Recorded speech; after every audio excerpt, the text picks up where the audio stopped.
वकील क्या वाकई ऐसे हैं जो लूटते हैं? कोर्ट्स जो है वो सिर्फ अमीर लोगों के लिए कोर्ट्स जो है वो सिर्फ अमीर लोगों के लिए कोर्ट में वो लीगल एडवाइस नहीं चलती, जज को वो नहीं पसंद आता और आपके फेवर में ऑर्डर किसी भी रीजन से नहीं आता। तो इसका ये मतलब तो नहीं हुआ ना उस लॉयर ने आपको ठग लिया। कौन से ऐसे अधिकार हैं जो हर किसी शख्स को पता होने ही चाहिए? ये right to live, right to equality, आपके पास प्रॉपर्टी लेने का अधिकार, शादी करने का अधिकार। क्या बिना वारंट के पुलिस किसी को अरेस्ट कर सकती है? सिंपल आंसर है जी कर सकती है। क्या ये राइट पुलिस के पास है कि अरेस्टिंग के वक्त हमारा फोन छीन ले? इसका जवाब है कभी कभी ऐसा लगता है कि चेक बाउंस केसेस में कम पेंडेंसी होगी, मैट्रिमोनियल केसेस में ज्यादा पेंडेंसी। हस्बैंड के पास कौन कौन से राइट्स हैं जब दहेज के मामले में उसे फंसाया जा रहा हो? हस्बैंड ने मेरे से दहेज लिया था कि नहीं लिया था, ये चीजें आप on the face of it question में प्रूव करना बहुत मुश्किल है। उधारी का पैसा ना देना किसी का, क्या ये केस बन सकता है? आपका दोस्त आपको रिटर्न नहीं कर रहा है वो पैसे, रिकवरी का केस डालिए। किसी को उधार देते वक्त क्या बातें ध्यान में रखनी चाहिए जिससे पैसा मार ना खाए? कोशिश करें कि कैश वैश की जगह अकाउंट ट्रांसफर करें। बहुत सारी औरतें जानना चाहती हैं ससुराल की प्रॉपर्टी में उनका कितना हक है। ससुराल की प्रॉपर्टी में आपका तो एक पेरेंटल प्रॉपर्टी जिसकी विल तैयार नहीं की गई, फिर उस प्रॉपर्टी का बंटवारा कैसे होगा? अगर किसी की डेथ हुई है और विल नहीं थी, बच्चों के बीच इक्वली वो प्रॉपर्टी डिवाइड होती है। 2005 के बाद से बेटियों को प्रॉपर्टी में बराबर हक दिया गया। अगर पिता ने अपनी प्रॉपर्टी सिर्फ बेटों के नाम कर दी है तो भी क्या बेटी उस प्रॉपर्टी में अपना हक मांग सकती है? आजीवन जिस दिन वो बेटी पैदा हुई उस दिन से उनका प्रॉपर्टी में बराबर का हक हो गया। एक वारिस ये चाहता है कि भाई ये प्रॉपर्टी ना बिके, लेकिन बाकी वारिस चाहते हैं कि ये प्रॉपर्टी बिक जाए और बिक के इक्वली बट जाए। इस स्थिति में क्या होगा? एक व्यक्ति बाकी दोनों का शेयर या तो ले ले या फिर प्रॉपर्टी को बेच दिया जाए और जो उसके प्रोसीड्स आएंगे उसको बराबर बांट। कब एक महिला कह सकती है कि मुझे हैरेस किया गया? किसी लड़की को हर रोज ऐसी बातें बोल के परेशान कर रहे हो जो वो सुनने में उसको कंफर्टेबल नहीं है, तो ये भी सेक्सुअल हरासमेंट के पार्ट में आता है। काम के बहाने बॉस का रात को उसे फोन करना या व्हाट्सएप पे मैसेज भेजना हैरेसमेंट है? हाँ बिल्कुल है। क्या नो रिटर्न नो रिफंड लिख के कोई भी दुकानदार अपनी जिम्मेदारी से बच सकता है? ऐसा कोई लॉ नहीं है। क्या हम किसी की कॉल रिकॉर्डिंग कर सकते हैं? लीगली कॉल रिकॉर्डिंग करना अलाउड नहीं है। बहुत सारी सोसाइटीज में संयम मैंने लिखा हुआ देखा है कि बैचलर्स आर नॉट अलाउड। अगर 18 साल से ऊपर एक लड़का लड़कियां कमरा बुक करके किसी होटल में जा रहे हैं तो किसको आपत्ति है भाई? पुरुषों के पास ज्यादा अधिकार है या महिलाओं के पास ज्यादा अधिकार? क्या हस्बैंड को मेंटेनेंस देना अलाउड है? उसका आंसर है यस। सेक्सुअल हरासमेंट के एंगल से मेन के लिए लॉ नहीं है। क्या एक पत्नी अपने पार्टनर का फोन चेक कर सकते हैं या उसका पासवर्ड मांग सकते हैं? लीगली कि मैं इसकी पत्नी हूं तो मैं इसका फोन चेक करूंगी, तो द आंसर इज नो।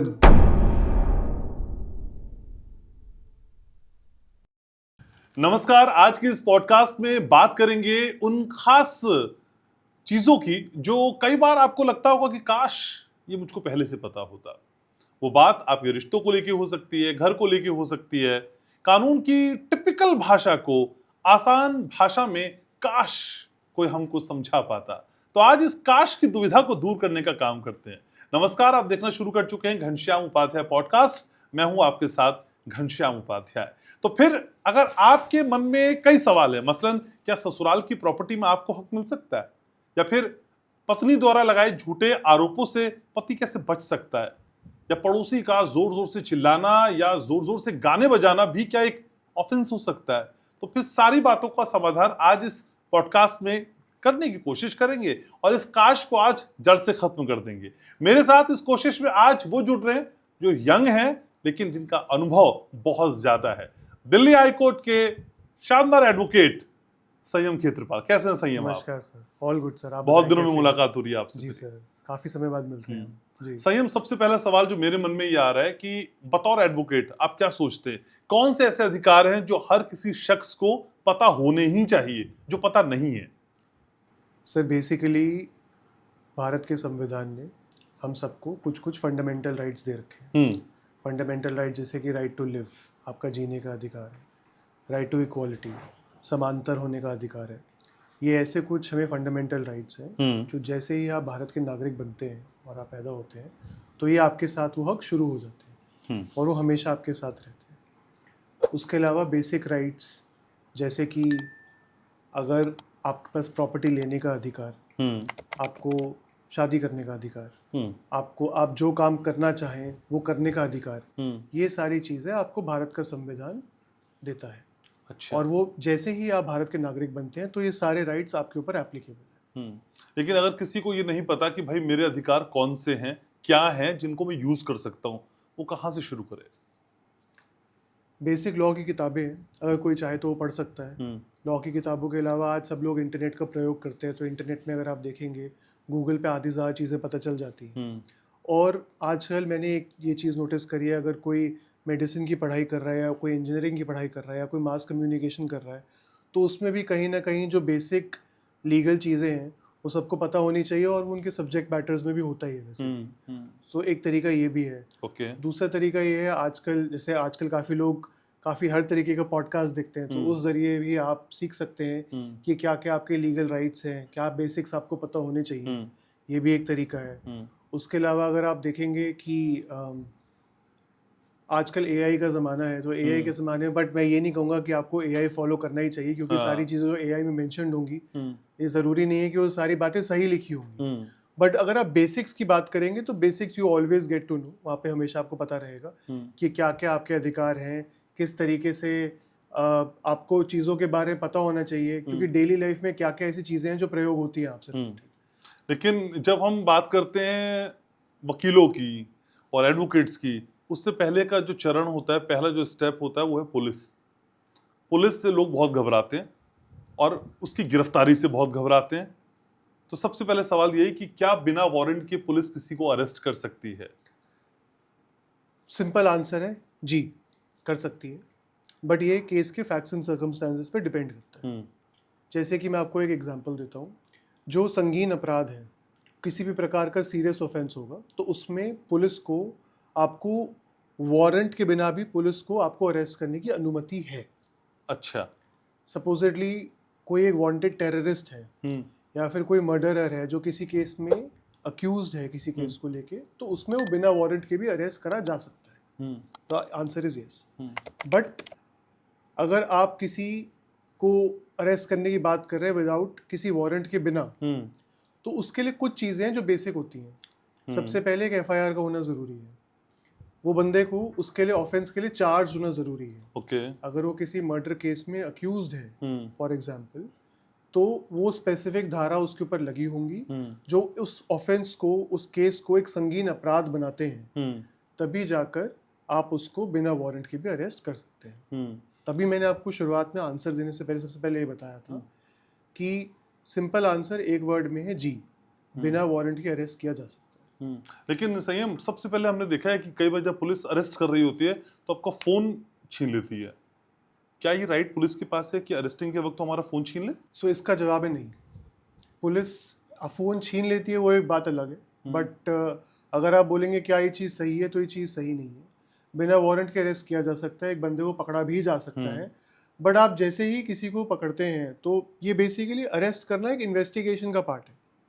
जब एक एफआईआर होती है, एफआईआर होने के बाद किसी को अरेस्ट करना है, अगर किसी की डेथ हुई है सपोजिटली, अगर कोई मर्डर केस है तो पोस्टमार्टम होना है कि नहीं होना है, तफ्तीश होनी है, किसी के घर पे जाके आपको इन्वेस्टिगेशन करनी है कि वहाँ पे आपको एविडेंस मिलेगा नहीं मिलेगा। तो जो एविडेंस कलेक्ट करने का वो जो पूरा जो प्रोसेस होता है वो इन्वेस्टिगेशन का पार्ट होता है। अरेस्ट उसी का एक स्पेसिफिक पार्ट है। तो किसी का मोबाइल छीन लेना, अगर आपका सवाल ये था कि मोबाइल छीन लेना क्या ये लीगल है कि नहीं है, तो इसका आंसर ये है कि मोबाइल छीनना ऐसे अलाउड नहीं होता है। बट सपोजिटली अगर किसी इंसान को आप अरेस्ट कर रहे हैं तो उसके लिए एक स्पेसिफिक अरेस्ट मीमो तैयार होता है। वो अरेस्ट मीमो में ये सब कुछ एक बेसिक्स लिखे जाते हैं कि इस व्यक्ति से हमने इसको अरेस्ट किया है, तो इसका मोबाइल हमने सीज किया है। वो सीज करना अलाउड है। ओके। फोन को सीज करना, क्योंकि आप अगर किसी को अरेस्ट करेंगे तो उसके पास उस समय जो भी उनकी जेब में सामान था, सपोजिटली एक वॉलेट कैरी कर रहे हैं, वो फोन कैरी कर रहे हैं, पासपोर्ट कैरी कर रहे हैं, कुछ भी कैरी कर रहे हैं, तो वो सब कुछ सीज होगा। तो उसका एक अरेस्ट मीमो तैयार होता है जो बाद में एविडेंस बतौर पेश किया जाता है कोर्ट के सामने। ठीक है। लेकिन अरेस्टिंग के जब हम नियमों की बात करते हैं और खासकर किसी महिला की अगर अरेस्टिंग होनी है तो क्या वो रात के समय में हो सकती है? तो किसी भी महिला को पहली बात तो कोई मेल मेंबर अरेस्ट नहीं कर सकता, फीमेल ही फीमेल को अरेस्ट करेगी। दूसरी चीज़ ये कि फीमेल की अगर आप बात करें कि वो रात के समय उनका अरेस्ट हो सकता है, तो वो एक्सेप्शनल सर्कमस्टांसेस में उसका जवाब है हाँ, बट उसके लिए आपको कोर्ट की परमिशन चाहिए होती है। नहीं तो जनरली जो प्रोसेस हम जो लॉ में फॉलो होता है, इंडियन पीनल कोड और सीआरपीसी क्रिमिनल प्रोसीजर कोड जो पहले थे, अब वो बीएनएस में आता है इन सब लॉज में अगर आप उसको लेकर जाएंगे तो अगर आप ये देखेंगे कि रात के समय किसी भी फीमेल को आप ना पुलिस स्टेशन में बुला सकते हैं, आपको उनको कुछ सवाल जवाब पूछने हैं, उनकी स्टेटमेंट लेनी है, आप उनके घर पे जाइए, and it has to be always किसी फीमेल के साथ ही। फीमेल पुलिस ऑफिसर को होना बहुत जरूरी है, सिर्फ मेल पुलिस ऑफिसर ये नहीं कर सकते। लेकिन रात के समय अरेस्ट एक्सेप्शनल सर्कमस्टेंसेस में हो सकता है, लेकिन उसके लिए आपको कोर्ट से परमिशन लेनी होती है, मैजिस्ट्रेट से परमिशन लेनी होती है। लेकिन वकील साहब, मैं ये भी जानना चाहता हूँ कि अगर जब अरेस्टिंग हो रही है, क्या उस वक्त अरेस्ट किया हुआ व्यक्ति या जिसको अरेस्ट किया जा रहा है वो अपने फोन का इस्तेमाल कर सकता है, किसी को फोन कर सकता है? तो अगर आपका कहना है जैसे पिक्चरों में दिखाते हैं कि मेरे को एक फोन कॉल करनी है, मेरे को अपने लॉयर को फोन करना है, ये सब जो बातें होती हैं, तो ऐसा प्रैक्टिकली होता नहीं है। क्योंकि कभी भी अगर आप किसी को अरेस्ट कर रहे होते हैं तो सबसे पहले पुलिस वालों का काम है बताना कि हम आपको अरेस्ट क्यों कर रहे हैं, आपको हमने कौन सी धारा आपके ऊपर लगी हुई थी, हम किस वजह से आपको अरेस्ट कर रहे हैं, ये सारी बातें जो हैं पुलिस वाले वो बताते हैं बतौर तरीके से उस अक्यूज को उस मैटर में। और उनके रिलेटिव्स को भी इन्फॉर्म कर दिया जाता है कि फलाना फलाना बंदा जो है, ये आपका बेटा है, आपका फादर है, आपका हस्बैंड है, आपकी वाइफ है, ये अरेस्ट हो रहे हैं। तो फिर वो जो वहाँ से प्रोसेस शुरू होता है वो फिर वहाँ से लीगल प्रोसेस शुरू होता है, फिर वहाँ से लॉयर का काम शुरू होता है कि उनको कब बेल लगानी है, वो पुलिस कस्टडी में है या फिर जुडिशियल कस्टडी में है, तो किस तरीके से आगे चलना है, वो फिर वैसे वो प्रोसेस फॉलो। तो फोन इस्तेमाल कर सकता है कि नहीं कर सकता? फोन अगर उसका ले लिया जाता है, कन्फिस्केट हो गया, तो ऑब्वियसली वो फोन का इस्तेमाल नहीं कर सकता। बट किसी बंदे को जेल में भेजा जाता है तो उनके लिए एक पॉइंट ऑफ कॉन्टैक्ट रहता है जो सारा उनके लिए सब कुछ अरेंज कर सकता है। तो ऑब्वियसली वो फिर वो अगर उनके लिए कोई लॉयर एंगेज करेगा लीगल हेल्प के लिए तो वो उनके थ्रू होता है फिर वो सारा कुछ। लेकिन बहुत सारी बातें सही हम ऐसी होती हैं हमारे आसपास जिसके बारे में हम जानते ही नहीं है या हमें पता ही नहीं होता कि भाई ये भी अपराध है। जैसे क्या किसी को गाली देना अपराध है? डिपेंड करता है सर। गाली देना सिर्फ अगर आप कहेंगे अपराध है कि नहीं है तो उसका जवाब है हाँ, अपराध है गाली देना। और ऊपर से आप किसको गाली दे रहे हैं, अगर आप महिला को गाली दे रहे हैं और एक स्पेसिफिक तरीके से गाली दे रहे हैं तो वो एक that may be a higher offence, वो एक ज़्यादा बड़ा अपराध होगा एज कम्पेयर टू अगर आप किसी और व्यक्ति को बोल रहे हैं। तो गाली देना अपराध है बट वो एक नॉन कॉग्निजेबल ऑफेंस की कैटेगरी में आता है कि बहुत सीरियस ऑफेंस नहीं माना जाता है, बेलेबल ऑफेंस और बहुत सारी चीज़ें। बट हाँ, द आंसर इज अपराध है। लेकिन ये सामने वाला प्रूफ कैसे करेगा? जिसने गाली दी वो तो गाली दे के खत्म हो गया मामला, अब प्रूफ कैसे करेगा कि उसने मुझे गाली दी? आजकल हम सोशल मीडिया के ज़माने में जी रहे हैं, बहुत लोग झट से अपनी जेब से मोबाइल निकाल लेते हैं। किसी का भी आपने देखा होगा कभी दिल्ली मेट्रो में कहीं झगड़ा हो रहा है, किसी मॉल में व्यक्तियों के बीच में झगड़ा होना शुरू हो जाता है, तो कभी कभी काफ़ी लोग हैं थर्ड पर्सन जो वो रिकॉर्ड कर लेते हैं।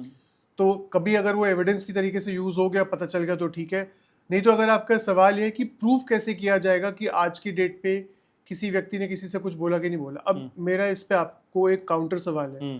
सपोजिटली कोर्ट में डाइवोर्स केस चल रहा है, अब एक घर के अंदर एक हस्बैंड वाइफ के बीच में जो भी होता है, ये कौन प्रूफ करेगा क्या सच है?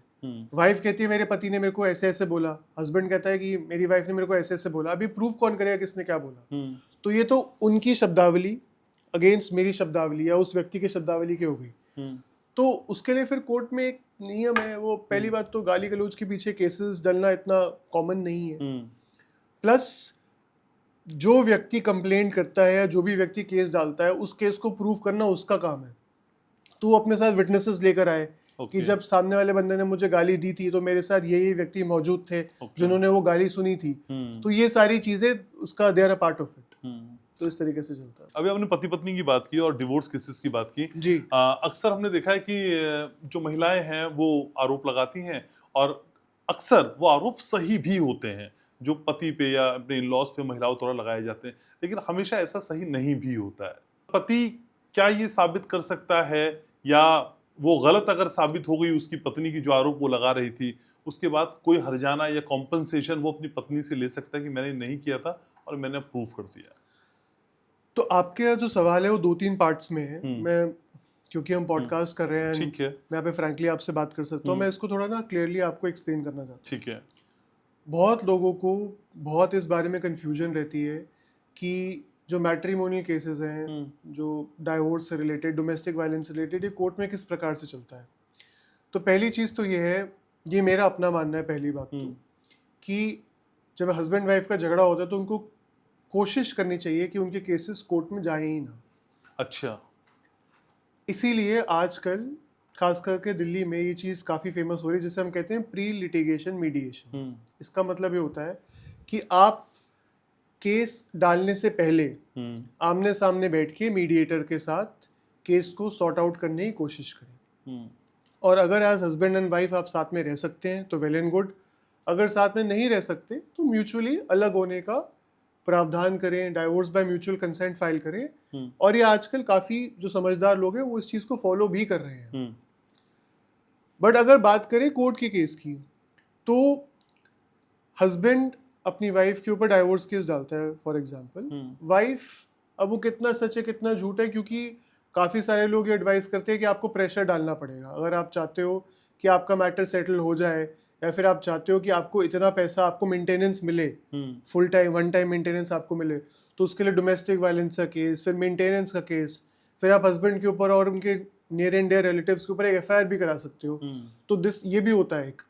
उसके बाद वो केसेस आगे चलते हैं। और मैट्रिमोनियल केसेस अगर सेटल ना हो तो सालों साल चलते रहते हैं। ओके। इतने ज्यादा पेंडेंसी है मैट्रिमोनियल केसेस को लेके, मुझे तो कभी कभी ऐसा लगता है कि चेक बाउंस केसेस में कम पेंडेंसी होगी, मैट्रिमोनियल केसेस में ज्यादा पेंडेंसी। और हर इंसान को लगता है कि मेरा डाइवोर्स केस सबसे यूनिक है, मेरे पति ने मेरे ऊपर बहुत अत्याचार कर दिए। और वाइफ को, हस्बैंड को लगता है कि मेरी वाइफ ने मेरे पे इतने अत्याचार कर दिए, मेरी मदर को ये बोल दिया, मेरे फादर को ये बोल दिया, मेरे रिश्तेदारों के साथ ऐसा कर दिया। बट कहीं ना कहीं सब परेशान हैं, जिनके भी केसेस चल रहे हैं ऑब्वियसली ये, बट कोर्ट के लिए सारे केसेस एक जैसे हैं। तो सच क्या है, कौन सच बोल रहा है कौन नहीं बोल रहा है, ये एक दूसरे को, आप किसको नीचा दिखाना है किसको ऊपर, प्रूफ करने में सालों साल लग जाते हैं।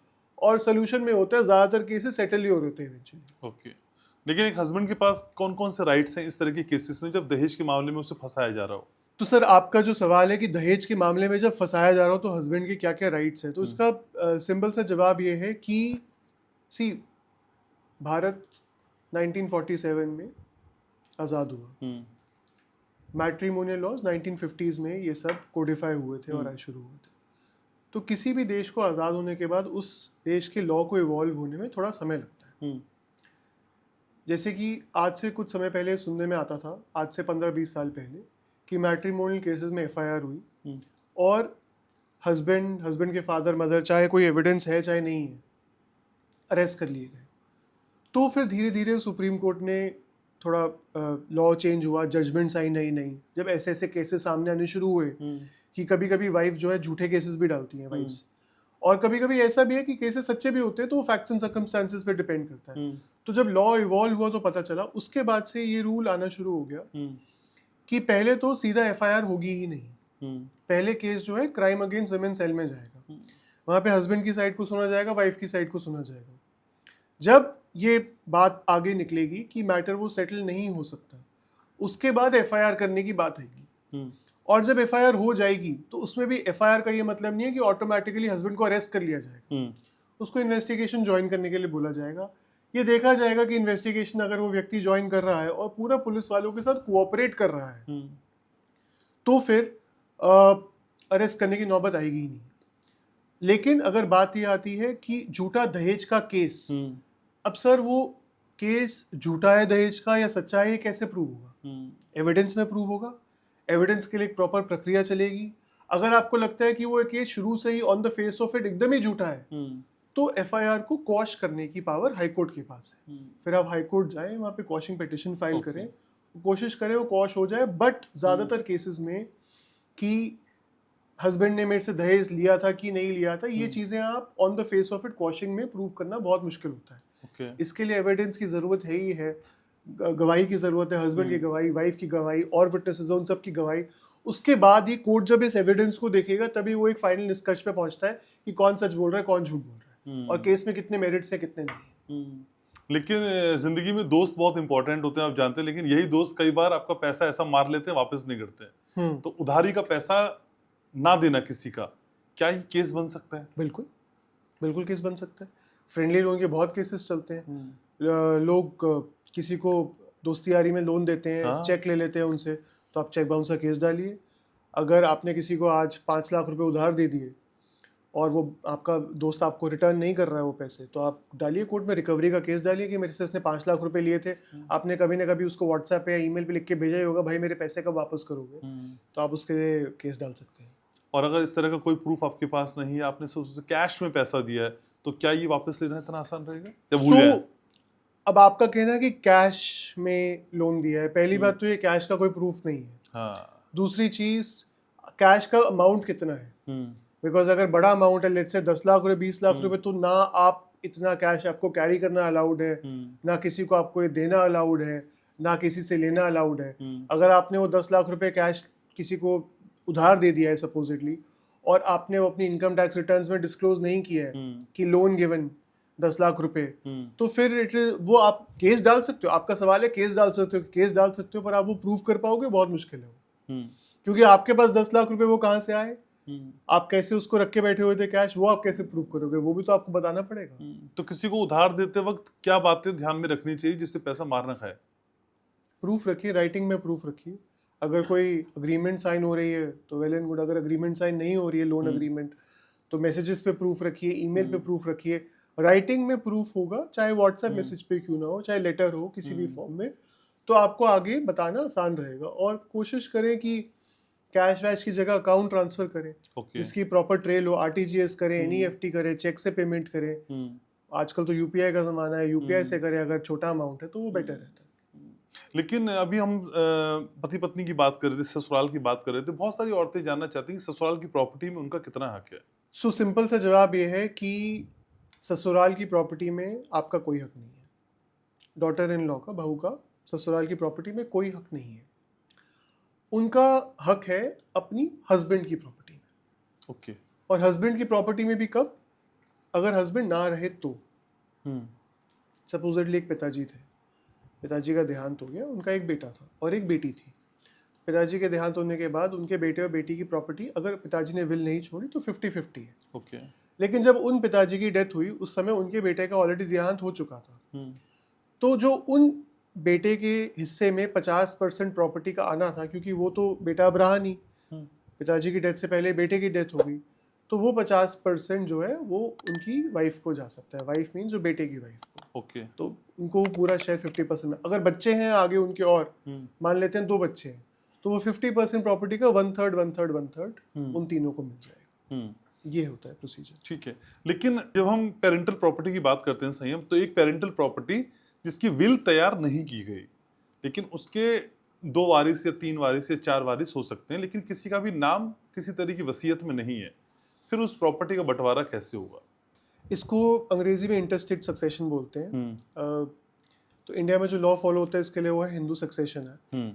और हिंदू सक्सेशन एक्ट इसी चीज़ से डील करता है कि अगर किसी की डेथ हुई है और विल नहीं थी, या फिर कोई और फॉर्म, लेट्स से कोई रिलिंक्विशमेंट डीड साइन नहीं हुई है, या फिर कोई और गिफ्ट डीड नहीं हुई है, बस किसी व्यक्ति की डेथ हो गई है, तो उनकी वाइफ और बच्चों के बीच में इक्वली वो प्रॉपर्टी डिवाइड होती है। ओके। बराबर। बेटे बेटियां दोनों शामिल है। बेटे 2005 के बाद से बेटियों को प्रॉपर्टी में बराबर हक दिया गया है। तो उसके बाद से बेटा और बेटी में कोई अंतर नहीं है, चाहे बेटी की शादी हुई है चाहे नहीं हुई है, एक बेटी का एक प्रॉपर्टी में बराबर हक है बेटे जितना, और ये चीज़ सही भी है। ओके। लेकिन अगर कोई वसीयत बनाता है और वो माना उसके 3 बच्चे हैं या 4 बच्चे हैं, और वो सिर्फ एक बेटे के नाम पे या एक बेटी के नाम पे अपनी सारी प्रॉपर्टी करके चला जाता है, तो ये वैलिड रहेगा? बाकी बच्चे क्या चैलेंज कर सकते हैं? सो विल वैलिड है अगर वो सही तरीके से बनाई गई है। आपका सवाल है क्या बाकी बच्चे उस बिल को चैलेंज कर सकते हैं? उसका जवाब है हाँ, बाकी बच्चे उस बिल को चैलेंज कर सकते हैं। आए दिन हर रोज़ कोर्ट्स में विल्स चैलेंज होती हैं, और काफ़ी लोगों के बीच में इसी बात का झगड़ा रहता है। एक साइड ये होती है जिनके फेवर में पूरी प्रॉपर्टी विल से गई होती है, जो कहती है विल एकदम सही है। दूसरी साइड वो होती है जो कहती है नहीं जी विल गलत है, प्रॉपर्टी को बराबर बांटा जाए।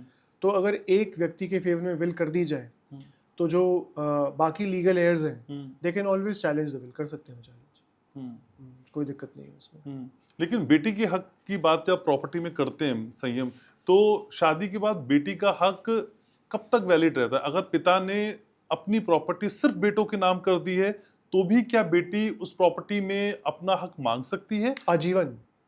जिस दिन वो बेटी पैदा हुई है, हाँ, उस दिन से उनका प्रॉपर्टी में बराबर का हक हो गया। चाहे पिता ने अपनी प्रॉपर्टी दोनों बेटों को बराबर बांट दी है? अगर बांट कैसे दी है? विल करके। हाँ, अगर विल करके कर दी तो बेटी चैलेंज कर सकती है बिल्कुल। तो भी कर सकती बिल्कुल है। कर सकती है। अगर बेटा एक विल को चैलेंज कर सकते तो बेटी क्यों नहीं कर तो सकती? फिर वसीयत की क्या एग्जिस्टेंस रही? वसीयत की एग्जिस्टेंस सर ऐसी है कि वसीयत सही है कि गलत ये कोर्ट में डिसाइड होगा। लेकिन अगर आपका बाय बर्थ आपके फादर या मदर की प्रॉपर्टी में राइट है तो जरूरी तो नहीं है ना, आप ये प्रिज्यूम करके तो नहीं चल सकते कि वो विल सही ही होगी, विल गलत भी हो सकती है। झूठी विल्स भी बनती हैं, फोर्ज विल भी बनती हैं, सही विल भी बनती हैं। अब विल सही है या गलत है वो तो कोर्ट में प्रूव होगा।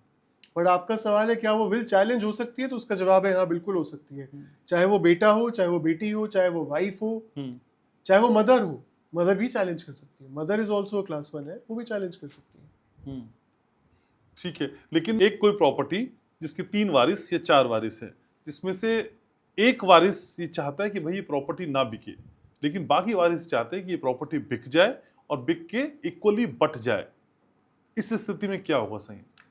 अगर वो प्रॉपर्टी, पहली बात तो अगर सारे लीगल एयर्स इस बात के लिए विलिंग है कि हम प्रॉपर्टी को बेच देते हैं फॉर एग्जांपल, तो कोई दिक्कत नहीं है। लेकिन अगर एक व्यक्ति कहता है बेचनी है और बाकी 2 मना कर देते हैं और प्रॉपर्टी इस हालत में नहीं है कि वो इक्वली पार्टीशन कर दी जा सके, तो फिर वो कोर्ट से फिर जाके आप वहाँ पे कोर्ट में केस डालेंगे, पार्टीशन सूट डालेंगे और कोर्ट फिर ये ऑर्डर कर देती है, क्योंकि पार्टीशन एक्ट है जिसके हिसाब से आप बोल सकते हैं कि एक व्यक्ति बाकी दोनों का शेयर या तो ले ले या फिर प्रॉपर्टी को बेच दिया जाए और जो उसके प्रोसीड्स आएंगे उसको बराबर बांट दिया जाए, ये भी हो सकता है। लेकिन किसी एक के प्रॉपर्टी मना करने पे वो प्रॉपर्टी नहीं बिकेगी, ऐसा हो सकता है? अगर एक व्यक्ति कहे कि नहीं जी इस प्रॉपर्टी को बेचना ही नहीं है और मना कर दे बेचने के लिए, लेकिन अगर वो प्रॉपर्टी पार्टीशन होने की हालत में नहीं है तो फिर उसके पास कोई ऑप्शन नहीं रह जाएगा।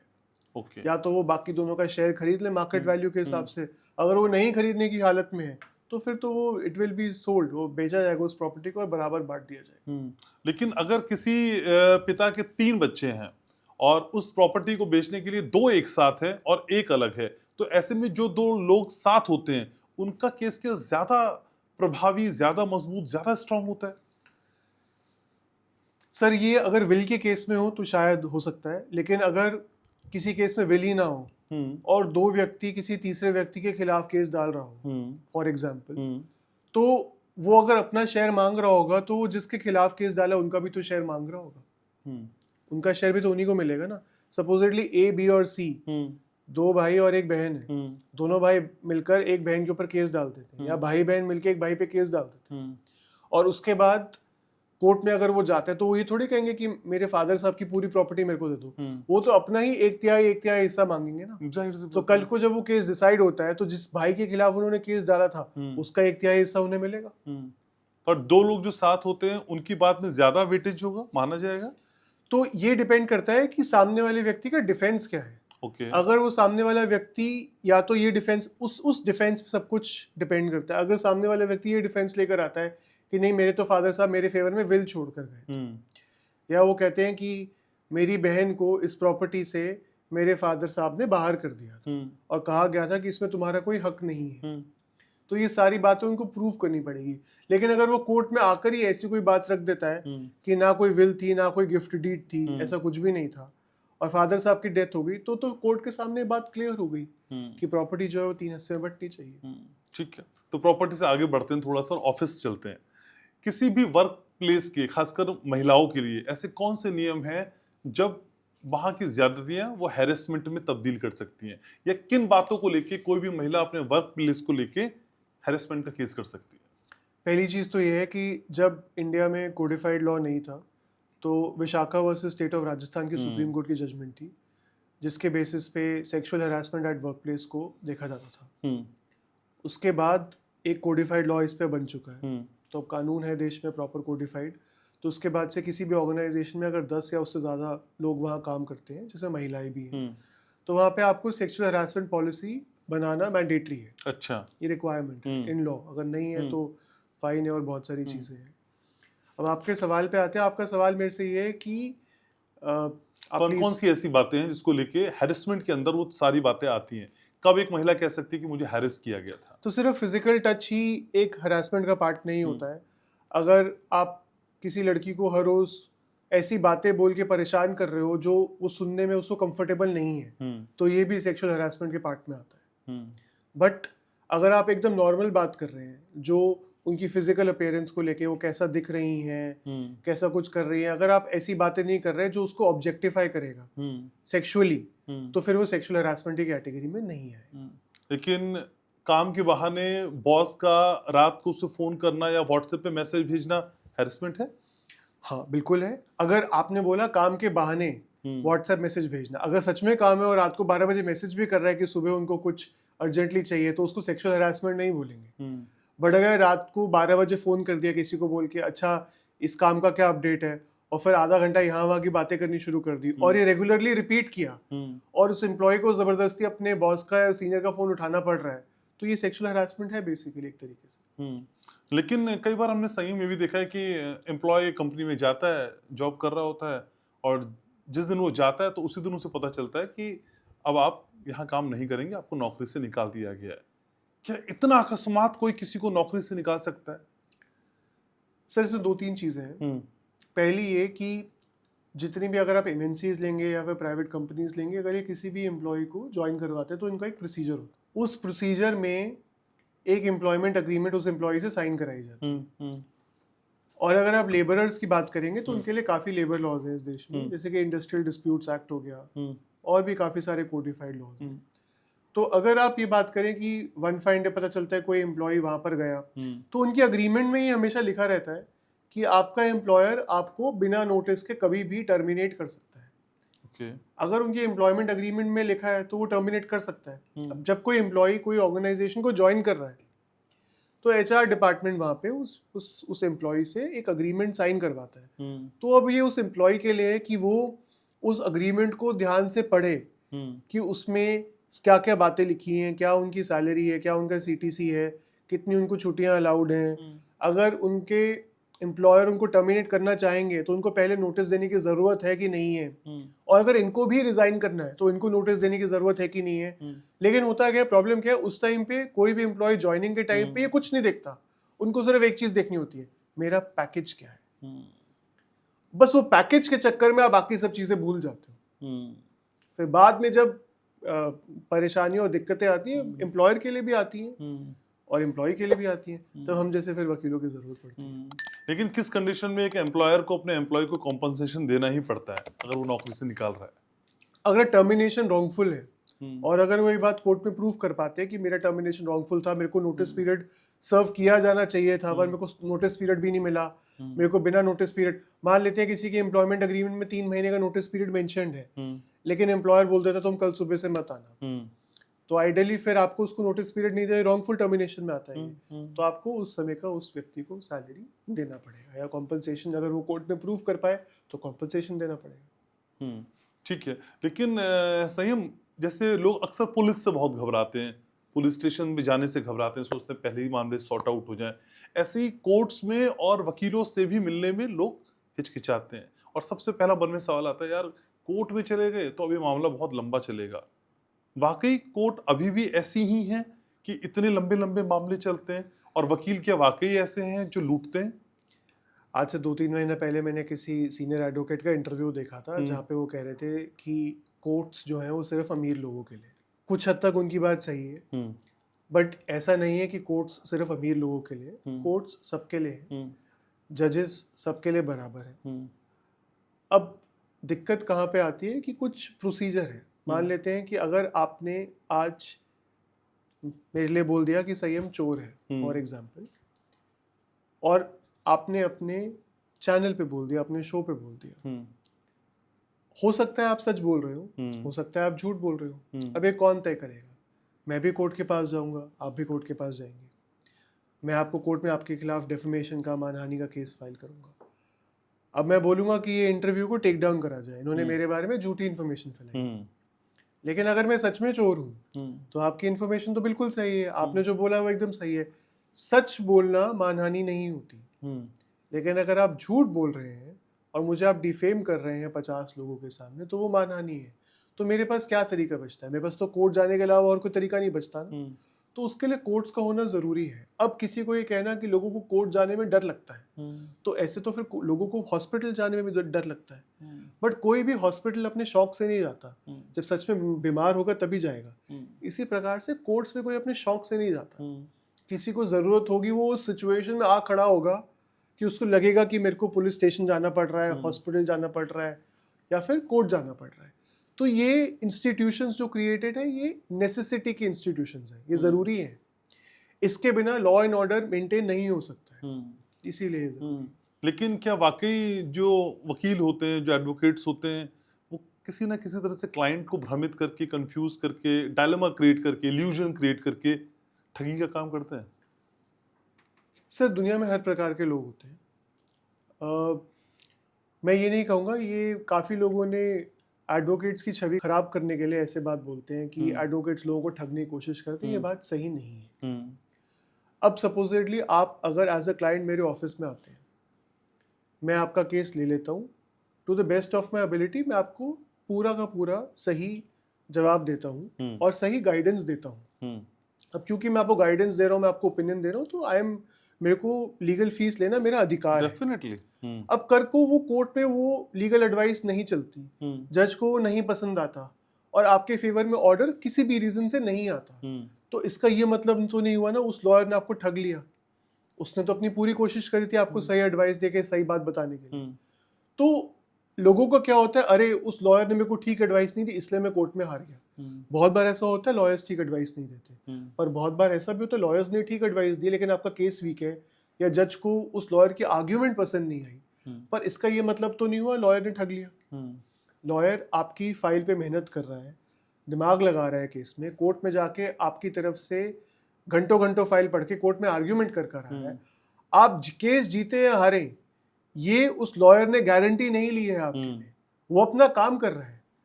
अगर यही वो आपको केस जिता देगा तो आप कहेंगे नहीं ये तो बेस्ट लॉयर है पूरी कंट्री में, लेकिन अगर आप वही केस हार जाए कहेंगे इसने क्या बेकार काम किया।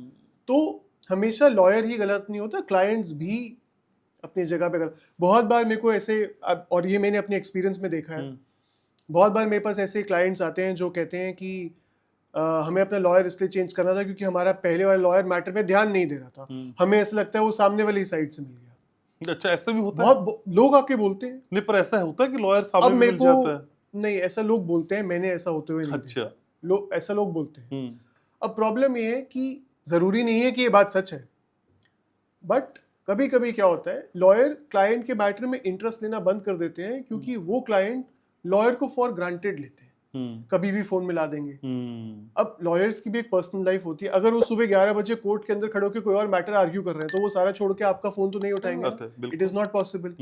सिमिलरली अगर आपको लॉयर ने एक बिल रेज की और वो फीस देने के लिए बोला लेकिन आप वो उसकी फीस नहीं दे रहे हैं और लगातार 6 महीने साल भर तक नहीं दे रहे हैं, तो वो परेशान होगा और आपके वो डेट पे आना नहीं चाहेगा, आपके मैटर का अटेंड नहीं करना चाहेगा, तो आप कहेंगे वो सामने वाली साइड से मिल गया। तो ऐसा नहीं है, ये बात गलत है। ठीक है, लेकिन किसी के पास लॉयर हायर करने की कुवत नहीं है, पैसा नहीं है, तो क्या उसके पास कोई दूसरा ऑप्शन है कि लीगल एड उसे मिल सकती है या वो अपना केस खुद से लड़ सकता है?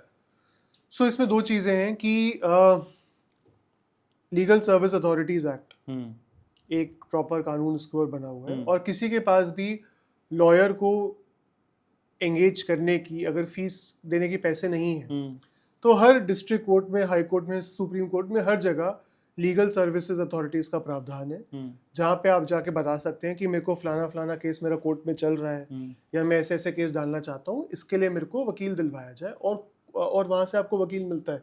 कभी कभी जज बोल देते हैं कि अगर आपके पास प्रॉपर रिप्रेजेंटेशन नहीं है तो हम आपके लिए वकील अरेंज करा देंगे, आपको उनको फीस देने की जरूरत नहीं होगी। वो क्योंकि इसका बहुत सिंपल सा रूल है और वो रूल ये है कि हर व्यक्ति को अपने आप को डिफेंड करने के लिए, अपने अधिकारों के लिए लड़ने के लिए एक वकील एंगेज करने के लिए ये सारा उनको अलाउड है।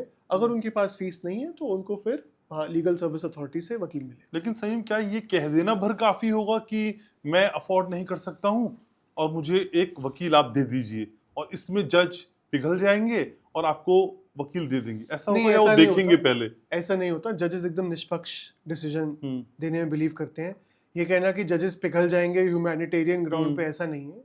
कभी कभी ह्यूमैनिटेरियन ग्राउंड होने के बाद भी फाइल में जो बातें होती हैं कुछ और होती है, बिकॉज जजेस को eight the end of the day order pass करना होता है जो मटेरियल ऑन रिकॉर्ड उनके सामने अवेलेबल है। ह्यूमैनिटेरियन ग्राउंड, ऑब्वियसली जजेस भी they are also humans at the end of the day. नहीं, मैं ये समझ रहा हूँ कि अगर कोई बोले मैं फाइनेंशियली क्रंच में हूँ और मैं वकील हायर नहीं कर सकता, क्या सिर्फ ये कह देना भर काफी होगा वकील सरकारी पाने के लिए कि मेरे पास पैसा नहीं है, या वाकई उसकी भी तफ्तीश होगी कि भाई तुम्हारी नहीं, कोई स्टेटस तफ्तीश क्या नहीं है? होती। अगर कोई व्यक्ति कोर्ट में खड़ा होकर बोलता है कि मेरे पास वकील एंगेज करने के लिए पैसा नहीं है, हम्म, तो वो लीगल सर्विसेज अथॉरिटी में जाके वहां से वकील ले सकता तो ऐसे तो कोई सक्षम आदमी भी जाके बोल सकता है। है। सक्षम आदमी बोल सकता है, अगर लेकिन सक्षम आदमी अगर जाकर बोलेगा कोर्ट में कि मेरे को वकील एंगेज नहीं करना, मुझे खुद केस को आर्ग्यू करना है। जैसे आपको एक छोटा सा एग्जांपल देते हैं, अभी जो दिल्ली के एक्स चीफ मिनिस्टर हैं, उसने उन्होंने अपना केस खुद दिल्ली हाई कोर्ट में आके आर्ग्यू करने की कोशिश करी थी। अब आप कहेंगे क्या वो सक्षम है, तो जवाब है हाँ वो सक्षम है, पर वो अपना केस खुद लड़ना चाहते थे, तो उन्होंने खुद आकर लड़ा। अगर वो कहते मेरे को लीगल सर्विसेज अथॉरिटी से वकील दीजिए, तो उनको लीगल सर्विस अथॉरिटी से एक वकील मिलता हो। हाँ, अब आपका जो सवाल है उसमें एक छोटा सा डिफरेंस ये है कि अगर कोई व्यक्ति रिकवरी का केस डालना चाहता है और वो उसके लिए कोर्ट में कोर्ट फीस देने के पैसे नहीं है, उसके लिए उसको पहले प्रूव करना पड़ेगा कि मैं इंडिजेंट हूं, मेरे पास कोर्ट फीस देने के भी पैसे नहीं है। उसके लिए उसको प्रूव करना पड़ेगा कि मैं सक्षम नहीं हूं। ओके। बट सपोजिटली कोई क्रिमिनल केस है, चीटिंग का केस है, फोर्जरी का केस है, रेप केस है, मर्डर केस है, उसमें अगर अक्यूज आके बोलते हैं कि मेरे को अपने आप को डिफेंड करने के लिए मेरे पास नहीं है पैसे, तो उनको लीगल सर्विस अथॉरिटी से वकील। ठीक है, लेकिन कई बार सही हमने बड़े बड़े शोरूम में, बड़े बड़े मॉल्स में, बड़ी बड़ी दुकानों में ये लिखा हुआ देखा है, नो रिटर्न नो रिफंड, ना बदलेंगे सामान ना पैसा देंगे। क्या नो रिटर्न नो रिफंड लिख के कोई भी दुकानदार अपनी जिम्मेदारी से बच सकता है? आंसर है नो, नहीं। नो रिटर्न नो रिफंड लिखने का ये मतलब नहीं होता कि वो रिटर्न नहीं लेगा या फिर रिफंड नहीं करेगा। बट अब इसमें एक स्टेप आगे बढ़ के चलते हैं। अगर आपने किसी दुकान से कोई सामान खरीदा और आपको वो सामान डिफेक्टिव मिला और अगर वो रिटर्न नहीं कर रहा क्योंकि उसकी पॉलिसी है नो रिटर्न नो रिफंड, तो फिर उसके लिए आपको कोर्ट में केस डालना पड़ेगा। इसके लिए क्योंकि अब आपने मेरे को कोई गुड्स की बात करी है, सामान खरीदने की, दुकान पे नो रिटर्न नो रिफंड लिखा, तो उसके लिए आपको फिर कंज्यूमर प्रोटेक्शन एक्ट में, यू आर अ कंज्यूमर, आप एक कंज्यूमर हैं, तो आप जाइए फिर कंज्यूमर कोर्ट में केस डालिए और वहाँ पे आपका केस चलेगा। फिर वहाँ पे आपको रिफंड अगर बनता होगा तो मिलेगा, रिटर्न होगा तो मिलेगा। लेकिन कई बार ऐसा होता है ना, सेम गुड फेथ में, जैसे आपने मुझसे कोई बात कही और मुझे आपने व्हाट्सएप कर दिया, मैंने उसी गुड फेथ का फायदा उठाया और उसका स्क्रीनशॉट लिया और उसको भेज दिया जिसके खिलाफ आपने मुझसे बात कही थी, क्या ये केस बन पाएगा? केस ये तब बन पाएगा सर अगर ये ब्रीच ऑफ प्राइवेसी है, पॉइंट नंबर 1। या फिर मान लेते हैं कि आप और मैं बैठे हुए हैं और कोई तीसरे व्यक्ति है, मैंने आपको उसके बारे में व्हाट्सएप पे मैसेज लिख के भेजा कि आपको पता है इसने कल रात को ये किया था, ऐसे किया था, और आपने वो चीज़ को फेसबुक पे, लिंक्डइन पे, इंस्टाग्राम पे अपलोड कर दिया, तो वो अब सबके बीच में वो बात फैल गई। तो अगर वो जो बातें उसमें लिखी हुई थी अगर वो आपत्तिजनक थी तो बिल्कुल केस बनेगा। ओके, लेकिन अगर मैं आपके नाम से फेक आईडी बना दूं और फेक आईडी बना के उसमें कुछ पोस्ट अपने हिसाब से मैनिपुलेट करूं और डाल दूं, बिल्कुल गलत है, नहीं कर सकते ऐसे। कैसे आप मेरे नाम से कैसे आईडी बना के कुछ चीजें अपलोड कर सकते हैं? ये तो चीटिंग है, चीटिंग इन इम्पर्सोनेशन भी है, दिस इज रॉन्ग, आप नहीं कर सकते बिल्कुल। ये तो इससे तो आईटी एक्ट भी अट्रैक्ट होता है, इसमें क्रिमिनल लॉ भी अट्रैक्ट होता है, बीएस से भी सारे सेक्शंस अट्रैक्ट होते हैं इसमें। ठीक है, लेकिन इसी से जुड़ता हुआ आता है कॉल रिकॉर्डिंग्स। कई बार लोग बड़े स्मार्ट बन के दूसरे की कॉल रिकॉर्डिंग कर लेते हैं और उस रिकॉर्डिंग को सर्कुलेट करते हैं। सबसे पहला सवाल तो ये कि क्या हम किसी की कॉल रिकॉर्डिंग कर सकते हैं? लीगली कॉल रिकॉर्डिंग करना अलाउड नहीं है, बट सवाल इसमें ये आता है कि क्या किसी की कॉल रिकॉर्ड अगर आप कर रहे हो तो क्या वो एविडेंस कोर्ट में एडमिसिबल है? तो उस पर कुछ जजमेंट्स हैं जो कहती हैं बिल्कुल एडमिसिबल है, और इस पर भी लॉ इवॉल्विंग है। बट अगर आप किसी कॉल रिकॉर्डिंग करके उसका क्या इस्तेमाल करेंगे, मेन बात है। अगर आप सपोजिटली मेरी कॉल रिकॉर्ड कर लेते हैं और अगर आप उसको कोर्ट में प्रोड्यूस करते हैं एज एविडेंस, पहली बात तो ये 2-3 चीज़ों का आपको ध्यान रखना ज़रूरी है। एक लॉयर और क्लाइंट के बीच की कॉन्वर्जेशन या एक हस्बैंड एंड वाइफ के बीच की कॉन्वर्जेशन, ये प्रिविलेज्ड कम्युनिकेशन होती है। क्योंकि ये प्रिविलेज्ड कम्युनिकेशन है तो इसका इस्तेमाल आप बाहर कर ही नहीं सकते। कॉल रिकॉर्डिंग करने के बाद भी, फॉर एग्जाम्पल एक हस्बैंड वाइफ है और हस्बैंड और वाइफ ने एक दूसरी कॉल रिकॉर्डिंग को कोर्ट में प्रोड्यूस किया, तो that is not valid evidence. अच्छा, पर वैसे भी हम क्या किसी की कॉल रिकॉर्ड कर सकते हैं? नहीं। कॉल रिकॉर्ड कर सकते हैं, आजकल फोन्स में कॉल रिकॉर्डिंग के फीचर्स हैं, पर उस कॉल रिकॉर्डिंग को आप किस तरीके से इस्तेमाल कर रहे हैं वो बहुत डिपेंड करता है। ठीक है, तो यानी कि हम किसी की कॉल रिकॉर्डिंग कर रहे हैं लेकिन उसके इस्तेमाल को हम किस तरीके से आगे बढ़ा रहे हैं उस पर सारी बात टिकती है। जी जी, करेक्ट। ठीक है, लेकिन कई बार लोग अपने पड़ोसियों से बहुत परेशान होते हैं। आए दिन हमने देखा है सोसाइटीज में खासकर कि किसी फ्लोर पे बहुत शोर मच रहा है, कहीं रात रात पार्टीज हो रही हैं, बहुत शोर शराबा है। ऐसी स्थिति में क्या कानून हमको कहता है? कानून तो ये बोलता है कि रात को 10 बजे के बाद आप बहुत ज़्यादा लाउड म्यूजिक नहीं चला सकते। और आपने देखा भी होगा कि अगर आपके घर के पास कहीं बहुत पार्टी हो रही है और बहुत शोर मच रहा है रात को 10 बजे के बाद, अगर आप लोकल पुलिस को कॉल करेंगे तो फिर वो आते हैं बीट ऑफिसर्स और वो एक्शन लेते हैं। तरीका भी वही है। तो जहाँ तक नॉइस पोल्यूशन का सवाल है, एक तरीके से आपका जो सवाल है वो नॉइस पोल्यूशन से रिलेटेड है, तो इसके लिए रूल्स भी हैं और क्रिमिनल लॉ में भी इसके लिए प्रोविजंस दिए गए हैं कि 1 डेसिबल लेवल से ऊपर आप म्यूजिक इस लेवल पे नहीं चला सकते कि दूसरा व्यक्ति परेशान हो। लेकिन उसके लिए भी एक टाइम प्रिस्क्राइब किया गया है, जैसे कि आप रात को 10 बजे के बाद से लेके 6 बजे से पहले सुबह के आप बहुत ऊंचा म्यूजिक नहीं चला सकते। तो लॉ ये बोलता है।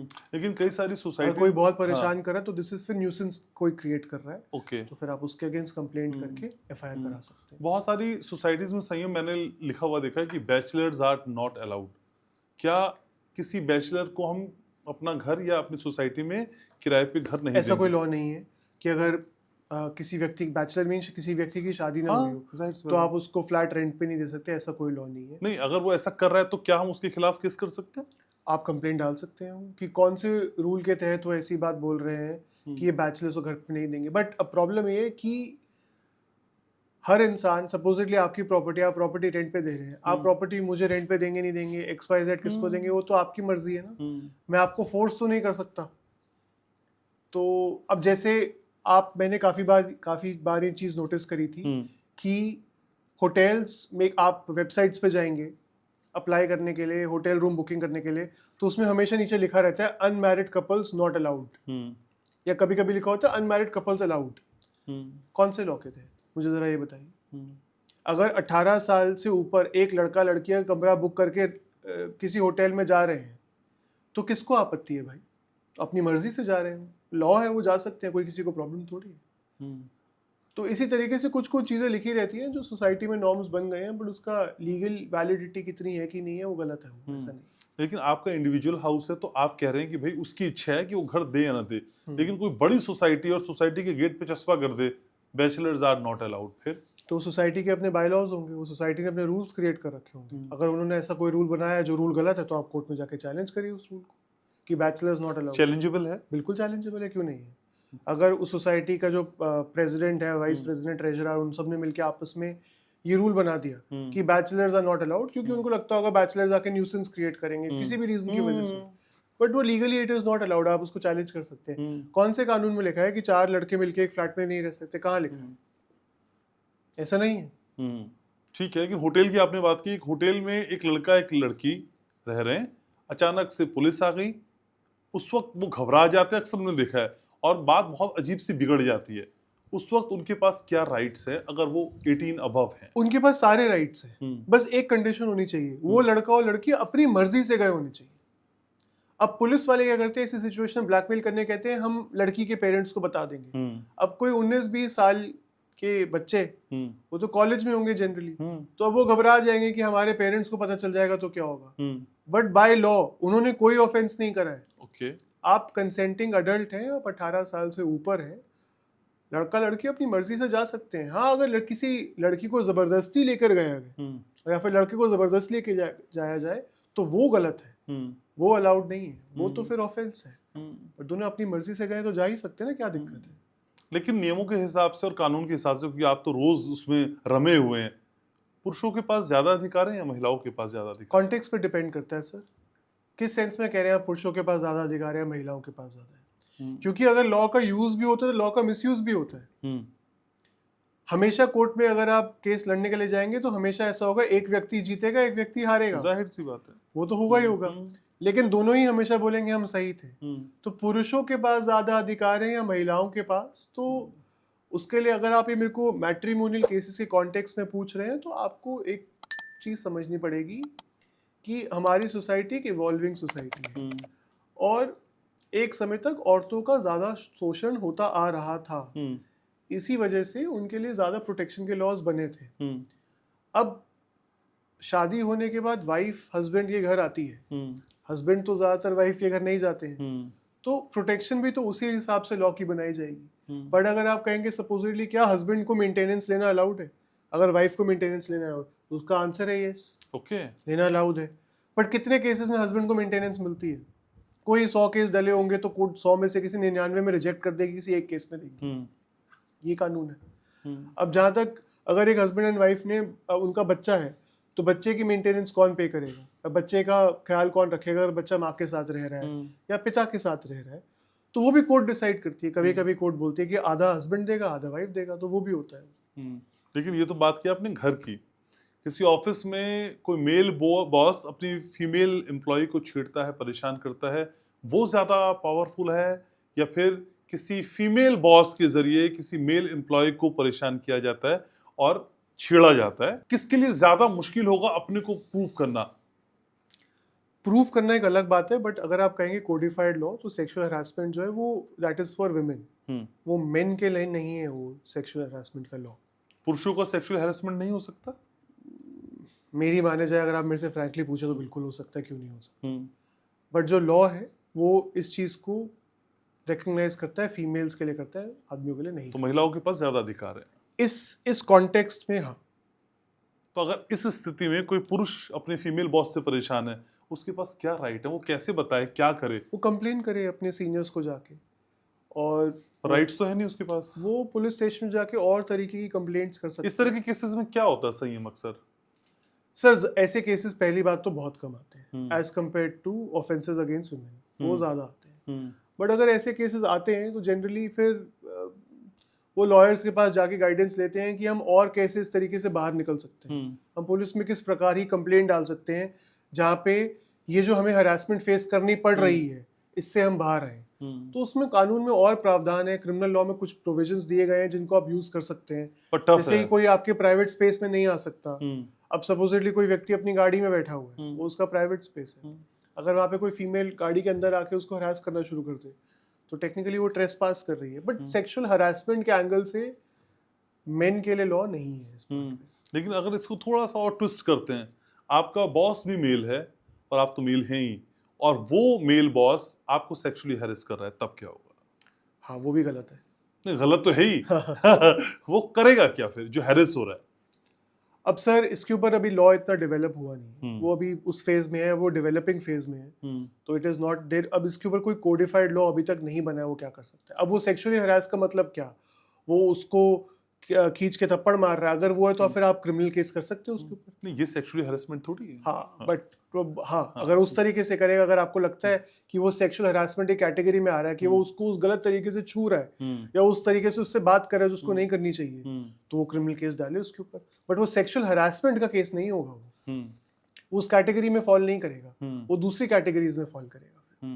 बट आई मीन मतलब केस चाहे सेक्सुअल हरासमेंट का ही है, लेकिन वो क्रिमिनल केसेस की तरह ही ट्रीट किया जाएगा। जी, ठीक है। सेक्सुअल हरासमेंट की डेफिनेशन में नहीं आता है। ठीक है, चलिए चलते चलते कुछ और बातें। क्या एक पत्नी या फिर एक पति अपने पार्टनर का फोन चेक कर सकते हैं, उसका पासवर्ड मांग सकते हैं? प्यार में को करना चाहे तो बिल्कुल, प्यार में सब कुछ ही मांग सकते हैं। अगर आप कहें कि लीगली कि मैं इसकी पत्नी हूं तो मैं इसका फोन चेक करूंगी, तो द आंसर इज नो। वाह, ये जवाब सबसे बढ़िया पॉडकास्ट का। फिर नहीं कर सकते, वो नहीं कर सकते, नहीं कर सकती। नहीं। मैं तो कभी कभी ये भी सोचता हूँ कि हस्बैंड एंड वाइफ जब आपस में बात कर रहे होते तो हस्बैंड कहता है कि हम घर में खर्चा कर रहे तो हम अपना खर्चा साथ में चलाएंगे, तो अपनी वाइफ से कहता है कि तुम भी इक्वल खर्चा करो, पर वाइफ मना कर देती है। बट अगर वही हस्बैंड और वाइफ कोर्ट में झगड़ रहे होते हैं तो पहली रिक्वायरमेंट ये है कि दोनों साइड्स अपना इनकम एफिडेविट फाइल करेगी। मतलब हस्बैंड और वाइफ अपना बैंक स्टेटमेंट्स भी देंगे, अपनी ITRs भी देंगे। मतलब जब वो प्यार मोहब्बत से साथ में रह रहे थे तब वो एक दूसरे को कुछ डिस्क्लोज नहीं कर रहे थे, पर जब आप कोर्ट में झगड़ रहे हैं तो आपको अपने एक दूसरे को सब कुछ बताना जरूरी है, यहाँ तक कि आपकी फाइनेंशियल कैपेबिलिटी कितनी वो भी आप बताओगे। सही बात है, ठीक है। एक दो सवाल और संयम चलते चलते, अचानक हमने देखा है कि अगर आप लाल बत्ती को क्रॉस कर जाते हैं, ट्रैफिक अंकल वहां पे खड़े होते हैं, वो सीधे आके अपनी गाड़ी की चाबी छीन लेते हैं या बाइक की चाबी निकाल लेते हैं, ये कर सकते हैं वो? नहीं, अगर आपने ऐसा कुछ ट्रैफिक का उल्लंघन किया है, ट्रैफिक के रूल्स का उल्लंघन किया है, तो ट्रैफिक पुलिस के पास पावर है आपके व्हीकल को, आपकी गाड़ी 2 wheeler 3 wheeler 4 wheeler whatever it is, उसको इंपाउंड करने के लिए, सीज करने के लिए व्हीकल को। बट चाबी ले लेना वो नहीं कर सकते, that is not allowed, that is illegal. ठीक है, लेकिन कोई पॉडकास्ट में गेस्ट बुलाने पर भी नहीं आ रहा हो बार बार और जो लंबा समय लगा दे, तो क्या मैं उस पर केस कर सकता हूँ? फाइन लगाना चाहिए आपको। फाइन लगाना चाहिए? बिल्कुल लगाना कितने से चाहिए। कितना लगेगा? डिपेंड करता है सर, ये तो उनकी गेस्ट की वक्त क्या है? गेस्ट की और जो पॉडकास्ट जिनके पॉडकास्ट में वो आए उनकी कितनी गहरी दोस्ती है, उस पे वो डिपेंड करेगा। तो आप फाइन नहीं देंगे, अगली बार जल्दी आएंगे। बिल्कुल सर, बिल्कुल। ठीक है, सही में बहुत अच्छा लगा। बहुत सारी बातें थी हमारे पास जो और हो सकती थी। मैं उम्मीद कर रहा हूँ कि ये हम सीरीज करेंगे लगातार, कुछ कुछ बातें लगातार करते रहेंगे। और ऐसे भी यंग हैंडसम एडवोकेट का कॉम्बिनेशन बहुत कम होता है, तो आप आए, thank you so very much sir. Thank you so much sir, thank you. तो फिर इस पॉडकास्ट को यहीं समेट रहे हैं। छोटी कई बड़ी बातें अपने अंदाज में हमने समेटने की कोशिश की। मुझे उम्मीद है कि आपको जरूर ये बातें पसंद आई होंगी, और लाइक करना है, शेयर करना है, सब्सक्राइब करना है, ये आपकी आदत में शुमार है। और कुछ भी अगर आप जानना चाहते हैं तो कमेंट सेक्शन में अपने सवालों को भेज सकते हैं कमेंट के तौर पे। मुझे आपके रिएक्शंस का हमेशा से इंतजार रहता है। बहुत ख्याल रखना है अपना, और याद रखना है मैं आपसे बहुत प्यार करता हूँ।